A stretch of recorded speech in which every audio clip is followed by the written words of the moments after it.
अस्सलाम वालेकुम, मेरा नाम रिजवान उल हक है।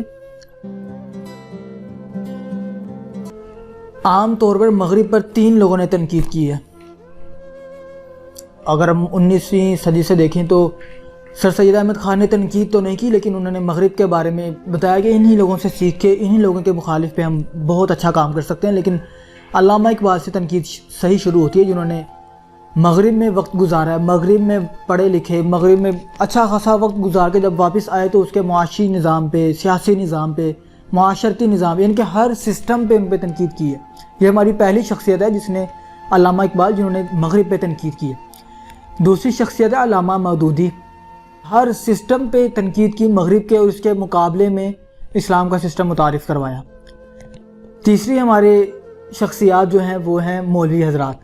लेकिन अगर हम मौलवी हज़रात के अलावा एक उस शख्सियत को देखें जो एक आम पढ़ा लिखा स्टूडेंट था, और इसरार अहमद साहब, मगरिब पे इन्होंने बहुत ज़्यादा तनकीद की। मगरिब में पढ़े नहीं, लेकिन मगरिब में वक्त इतना ज़्यादा नहीं गुजारा, सिर्फ टूर्स पे गए और वापस, यानी कि लेक्चर्स के लिए ही गए और बस। लेकिन मगरिब के हर सिस्टम पे इन्होंने तनकीद की है। यानी कि पहले हो गया अल्लामा इकबाल, दूसरे अल्लामा मौदूदी और तीसरे असरार अहमद कह लें। और आप चौथी शख्सियत ऐड करना चाहें तो वो हमारे आम लोग हैं या हमारे मौलवी हज़रात हैं जो ना मगरिब में गए होते हैं, ना मगरिब के सिस्टम को पढ़ा होता है, यानी कि उनको कुछ पता ही नहीं होता। और बस वो मगरिब के ज़्यादातर हमारे मौलवी हज़रात मगरिब के मुआशरती सिस्टम पर तनकीद कर रहे होते हैं। मुआशरती सिस्टम क्या है? लिबास पर ज़्यादा तनकीद हो रही होती है, उनके जो आम मामलात होते हैं उस पर ज़्यादा तनकीद हो रही होती है उनकी। यानी कि आम मौलवी हज़रात और हमारे आम जहनीत के लोग इसी चीज़ पे तनकीद करते हैं। लेकिन अल्लामा इकबाल ने ज़्यादा तनकीद की मुआशी सिस्टम पे, सियासी सिस्टम पे। मौदूदी साहब ने ज़्यादा तनकीद की मुआशी सिस्टम पे, सियासी सिस्टम पे। और इसी तरह इनके शागिर्द अमीन इस्लाही साहब और असरार अहमद साहब, इन लोगों ने भी तनकीद की इन्हीं 2 सिस्टम्स पे ज़्यादा। मैं किताब लेके आया था वॉल डेरन की, यूरोप की बेदारी। जाहिर सी बात है, यूरोप की बेदारी अगर हुई है तो इसके मुकाबले में कोई ऐसी कौम है जो सोई है। मतलब एक तरफ बेदारी हुई है तो कोई ऐसी कौम है जो सोई है, जो पहले बेदार थी और तरक्की के उरूज पे थी उस ज़माने में। लेकिन उसके बाद फिर यूरोप कैसे और क्यों बेदार हुआ है, और अगर बेदार हुआ है तो उसके पीछे क्या महरकात हैं, इन सब चीज़ों के बारे में वॉल डेरन ने बहुत ज़बरदस्त लिखी है। ये किताब असल में इंग्लिश में लिखी गई है जो उनकी ज़ुबान है, लेकिन यासिर जवाद साहब ने इसको उर्दू में तर्जुमा किया और मैंने अब इसके बिल्कुल थोड़े से चैप्टर्स पढ़े हैं। इससे पहले मैंने एक और किताब पढ़ी थी, वो है ईसाइयत पर।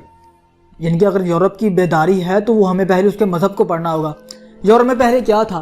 पादरी सिस्टम था, और पादरी और यानी कि ईसाइयत के जो राहब और उनके पादरी वगैरह होते थे वो, और दूसरी तरफ बादशाह, ये सब मिलकर निज़ाम चला रहे होते थे और अच्छी खासी लूट मार करते थे। लेकिन उसके बाद फिर आहिस्ता आहिस्ता लोगों ने उन लोगों का जब इल्म से वास्ता पड़ा, जैसे गलीलियो है, जैसे बहुत से फ़लसफ़ी हैं, इन लोगों ने जब इल्म से अपना वास्ता जोड़ा और आवाज़ बुलंद की ईसाइयत के ख़िलाफ़, कि ईसाइयत जो है वो तहरीफ़ की गई, यानी मुख्तलिफ वहाँ उस वक्त में ऐसी तरजीहात बुलंद हुई, आवाज़ें उठी, तो पादरी तो खौफज़दा हो गए और इसके मुकाबले में भी बहुत ज़्यादा खून बर्पा किया गया, जंगें हुई। ये यहाँ से असल में यूरोप की बेदारी होती है।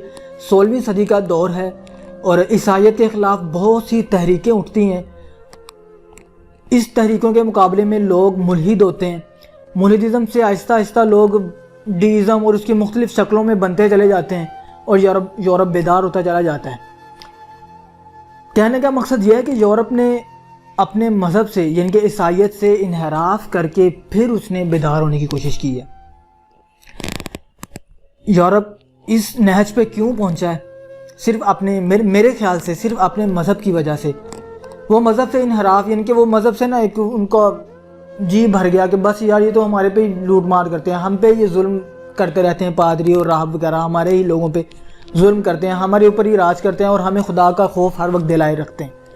इस वजह से यूरोप फिर बेदार हुआ और उनके यहाँ बहुत से ऐसे इल्मी शख्सियात पैदा हुई, और इल्मी शख्सियात के पैदा होने की वजह से वहाँ तख्लीक़ात बढ़ती गई।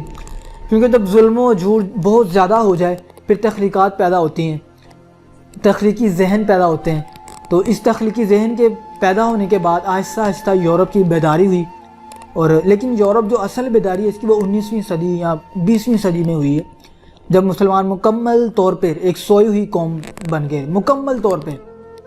اب ان کو ہر وقت جو بھی ایک ہی ان کے مذہب کے بارے میں ان کو تنقید کریں، بس یہ تبھی جاگتے ہیں، اس کے علاوہ یہ کسی طور پر بھی نہیں جاگ سکتے۔